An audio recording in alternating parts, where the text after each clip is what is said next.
Well, Paul, thanks for joining me on this special bonus episode of the Reactivity podcast. It's great to be with you, as usual. So, a while back, we invited listeners to submit their questions for you related to how Christians should think about social media and how it impacts us and how we use it. And we received lots of different questions from people in the US, but also from around the world. But one of the common threads in the questions that I saw is just the general unease with the effect that social media is having on us and has had on us over the last decade or so. And so before we jump into the questions themselves, can you resonate with that general sense of unease that maybe many Christians feel about social media today?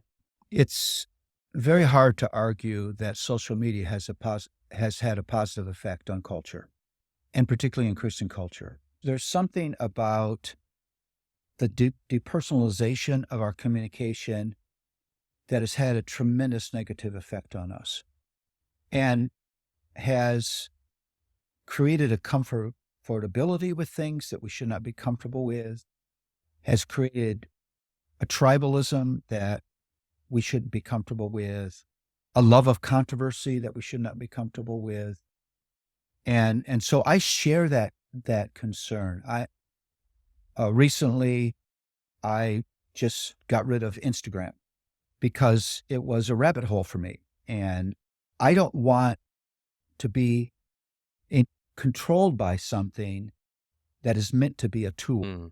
I mean, just think about it. I'll give you a ridiculous picture. If your hammer controlled you and you're building a house, you would be very afraid and you would run and you would never ever use that hammer again. But that's exactly what's happened. This thing that was meant to be this wonderful communication tool has changed us and is controlling us. And that's not a good thing. Yeah. Such a good picture, that hammer. It's such an absurd idea that a hammer would be in control of us, but that is so true of social media. Yep.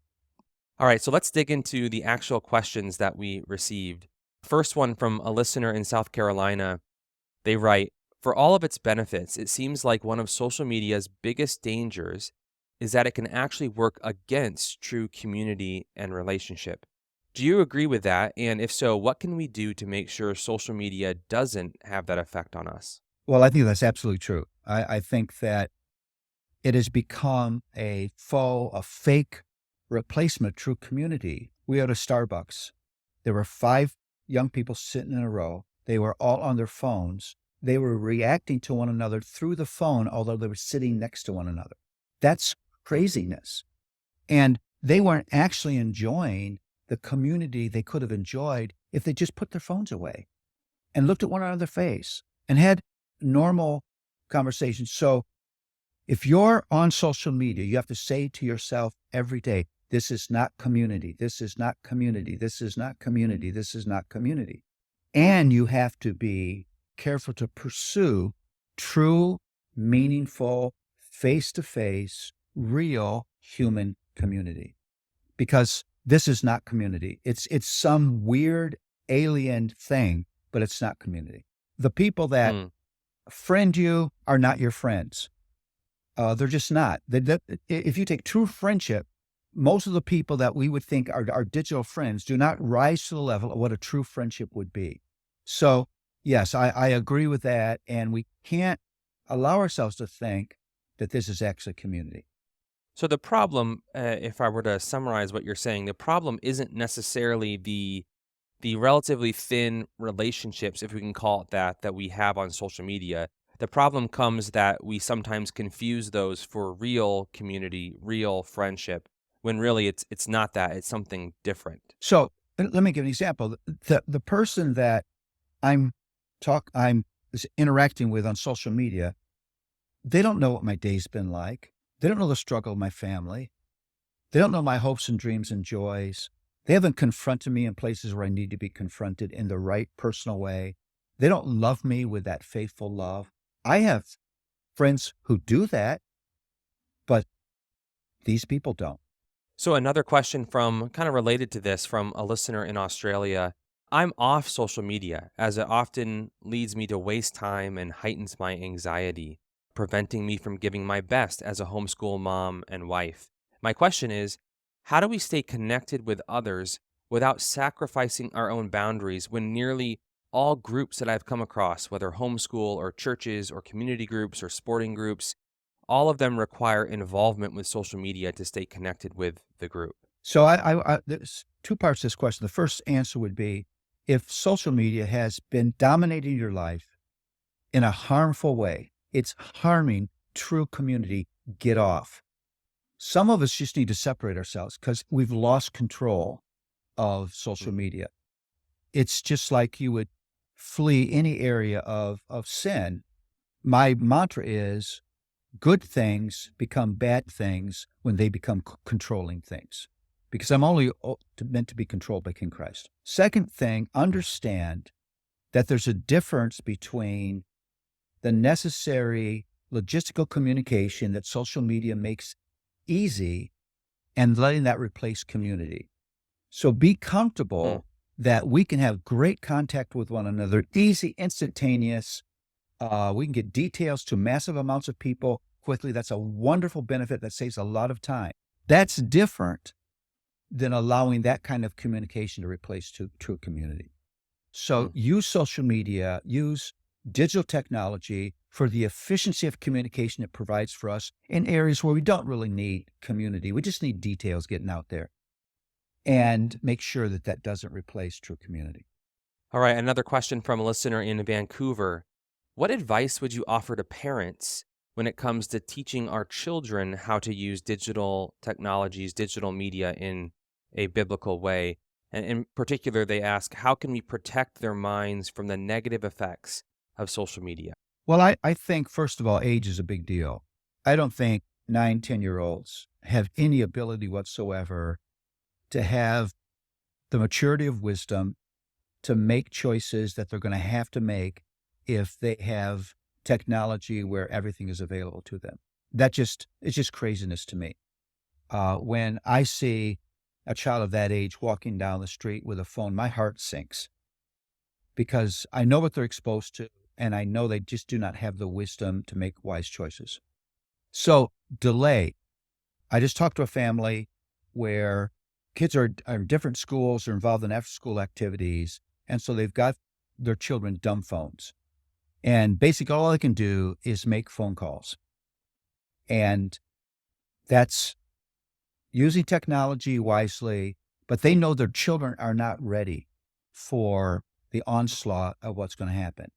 Second, I would say, if your child is beyond that level, you need to restrict access to your child. A child should not be able to just look at anything. And just as you would protect your child from any other thing in life, you have to be in charge. You have to set the protective boundaries for your child. There are studies out already of the negative emotional, psychological, spiritual effect on teenagers who live on Instagram, TikTok, and those kinds of social media platforms. So I would say this: if you really love your children, you have to be willing to be an unpopular parent. You just have to be willing to make choices that your kids will not, at that stage, understand and be thankful for, and know that you're doing what's right and what's good and what's loving for them. What about advice for the parent who maybe they have a 10-year-old and they already have given their kid a smartphone? So they already kind of made that decision, and maybe now they look back and they kind of regret that, but it's sort of the cat's out of the bag. What can they do at this point? Well, I don't think you're ever locked in. I mean, if I became aware that my 10-year-old was using the phone in ways, or a iPad in ways that were emotionally and spiritually destructive, I would either take that phone away and just confess, Mom and Dad made a bad choice and we're so sorry, or I'd restrict the use of it so that they could not access those sites. Don't feel locked in. You're never locked in. And don't let your child guilt you into thinking you're locked in. We are losing generations of young people to these media. And listen, these companies don't love your children. These companies don't guide your children. These companies don't protect your children. These companies don't discipline your children. That's our job. And we've got to rise up and do our job and not let the companies parent our children. Speak to maybe the teenager listening or the young person listening who wonders, why is this such a big deal? Why can't I use the apps I want to use, communicate in the ways I want to communicate? Why are you being such a killjoy, mom or dad or Paul Tripp? What would you say to him or Well, her? let's frame that question in a bigger way. Why would my parents ever protect me from anything in the world? Well, the answer is because there's danger out there, and these people love you. Not everything is without danger. Not everything is good. Not everything has a good effect on you. And so you were given loving guides and protectors so that you would not be exposed to unnecessary dangers that would harm you. That's what a loving parent should do. And the dangers of these popular forms of media are well documented. All right, another question from a listener in Uganda. Is it possible to use social media as a platform for extending the gospel? Absolutely. Welcome to the story of my life. Uh, I mean, I Unpack that for us. well, I realized I was very early on Twitter because I realized, for example, that Twitter was a phenomenal tool. Now, my messy way of saying this is a tool is a tool. You can do whatever you want with a tool. You can build something wonderful with a screwdriver. You can stab somebody in the chest with it. And so I decided I wanted to use this for good. I just got an email of just responses to people for what I do on social media. Literally, Matt, they brought me to tears of just the good that's being done because I'm faithfully just punching out the gospel every day. We do multiple postings every day of nothing but the gospel. That's all I ever post. Probably we reach 500,000 people a day.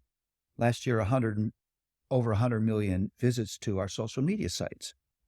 Well, praise God for that. And that's happening with me having to get out of my chair and around the world. And so, yes, it can be used for good, but you have to understand that a tool can be used for harm too. And so I decided in the beginning, I would only ever post the gospel. And sometimes that's hard to resist. There are conversations I'd like to get into, but I'm not going to do it. I want this to be a tool for good. Yeah. So maybe a question kind of coming at this same issue from the other direction. A listener in Colombia asks, would you say that participation on social media platforms is necessary for reaching our culture with the gospel? In other words, would you ever consider abstaining from social media altogether for maybe all the reasons we've discussed already? Would that be tantamount to being unfaithful to our call to evangelize the world? Well, again, let me frame this larger. Would I agree in a church service that a microphone is necessary for disseminating the gospel? No. But if that microphone can help me reach people in the back row, give me a mic. That's what I think about social media. Is it mandatory? No, it's not.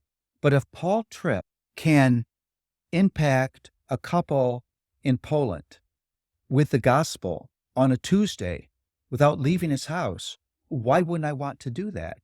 So no, you can't say that this is absolutely essential. But the ease with which it's enabled us to shrink the world and get beyond boundaries is really a pretty wonderful thing. Yeah, I'm struck by this. This comes back to what you said earlier about viewing social media as a tool. And if we keep it in our mind as a tool for a different end, it's not an end in itself. It helps us to use it appropriately. Yep. All right, another question, kind of getting a little bit more maybe narrow into a specific case study. A question from a listener in Arkansas. How should we as believers rightly respond to those who attack our faith online?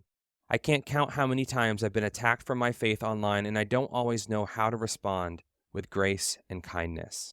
Well, here's where this is a wisdom issue. Is it just attack?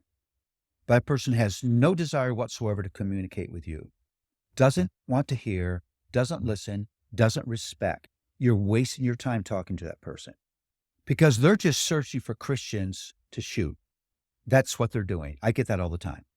If it's somebody who you can tell by what they said or asked that is seeking a conversation, then that may be a wise choice. And you may be used of God to bring changes in that person's life. So you have to make the difference. Now, why would you try to have a conversation with a person who's just an attacker? Because you just think too much of yourself and you don't like to be attacked. And so you want to rise to your defense. And we shouldn't be doing that. I mean, Jesus said when he was threatened, he didn't threaten in return, but he committed himself to his heavenly Father that judges all things justly. If God can't defend my reputation, no one can. I'm just not going to waste my time defending myself all the time because my message is not about me. It's about my Lord. And if you have serious questions about my Lord, I'd really love to engage that. If you're just shooting Christians on social media like they're ducks in a barrel, then I don't need to defend myself. Another question from someone in Australia that kind of gets at this similar thing, and maybe this is one that is relevant for pastors and church leaders more generally. As a pastor, how can I use our church social media platforms to glorify God and help believers do the same rather than becoming another loud noise or a clanging gong on social media? Well, let me give the example of the pandemic. There were two forms of pastors during the pandemic. Pastors who all of a sudden they're not able to meet regularly and their normal means of communication, they just didn't know what to do. And pastors who thought social media is a way for me to pastor my people through something very difficult. I jumped in and did 5-minute little postings. I did multiple of those, helping people to understand how to work their ways through this kind of global trial from the vantage point of the gospel. You could have one of the things we do as a ministry, we have a Wednesday's Word. That's just a thing that we shoot out that can encourage people one time a week with the gospel. You could have a pastor's moment, for example, on social media that people know is going to come out at a certain day of the week. There's all kinds of things that you can do to encourage people. What you don't want to do is pastor people digitally. One of the beauty of pastoral ministry is that you're a living, breathing, real human being, and you are with people. And when you get up to speak, they love you and you love them. And that's a beautiful thing. You can't do that digitally. So you don't want to let that replace the sweetness of pastoral love and that kind of community. But there are things you can do that can regularly encourage people through these platforms. All right, another listener from Florida asks, what advice would you offer to the Christian who's struggling with some kind of addiction to social media or their cell phone more generally? What should they do? Well, the first thing I always say with anybody struggling with addiction, get help. Because addiction will always lie to you. Addiction is a liar. And the more you're addicted, the more tempted you are to believe those lies. I think breaking addiction is almost always the product of community. Get help. Second, be radical. Jesus said, if your hand offends you, cut it off. Look, that's what I did with Instagram. I loved Instagram, but I didn't love what it was doing in terms of my time. And so I had to be radical, and I just got rid of it. And so be willing to be radical. Listen, it takes the protection of your heart for the world to pass by. Let the world pass by. So maybe a follow-up question to that, and maybe even taking the example of Instagram for you as an illustration, is there a point where someone maybe feels like, hey, I've gotten this under control and now I can start to introduce this again and I can do it in a more healthy, balanced way. Is that ever a possibility for someone struggling with addiction? And if so, how do they know when that might be an option for them? Sure, because I believe in the transforming power of grace. But you have to be careful that that is not the addiction lying to you and edging you back into a place where you're hooked once again. And the question that I would ask again and again is, why is this so important to you? If you weigh the damage this has done to you versus the value, the actual value this had, I mean, to me, it's just very, very clear. And Mm. just in every other area of addiction, if it takes radical cleavage to set me free, then that's a small price to pay for a heart and soul that's free. All right, a final question from a listener in Seattle, Washington. Recently, I've been contemplating the pros and cons of being involved on social media, and multiple times I've had First Thessalonians 4:11 come to my mind, where Paul encourages believers to aspire to live quietly and to mind your own affairs and to work with your hands. How should that verse and other teachings like that in the Bible fit with how we view our engagement on social media? Well, they right away tell us that this should not be a dominant force in our lives. They do take you away from a quiet life, simple graces, simple blessings, simple community, simple tasks. Life is designed by God to be mundane. And I think that we have gotten so we don't like the mundane. Many, many years ago, C.S. Lewis said that politics had become too important in England. And he said, politics shouldn't be important to you at all. You should never identify yourself politically. That should not be your identity. Politics is just a way of putting government officials in place. We do that during that season, then we walk away. And we've seen how we are divided into all kinds of political tribes. It's social media that does that. And so we can't let these things become more dominant than they should ever be for us. Again, I want to go back. Keep a tool as a tool. If you had a guy who carried a set of screwdrivers with him everywhere he went, always checking to make sure his screwdrivers were okay, after a while you'd think, this man has gone crazy. Because that screwdriver has a great purpose, but you only get it out when you need it. That's what we should do with social media. Follow things that are beautiful. Follow things that are true. Follow things that are worthy. Follow things that build your heart and soul. Follow things that confront you and make you think. Follow good things and then put them away. Rather than, I can't go to bed without looking at my phone. I can't get up in the morning without looking at my phone. I can't be in an elevator without looking at my phone. I can't be at a stoplight without looking at my phone. That's a sign of craziness. And we can do better. Well, Paul, thanks for taking us on this journey as we've explored this reactive culture that we live in and how social media has so often fueled that, but then offering us real hope for change, hope for something better, ultimately founded in the gospel. We appreciate it. Thank you.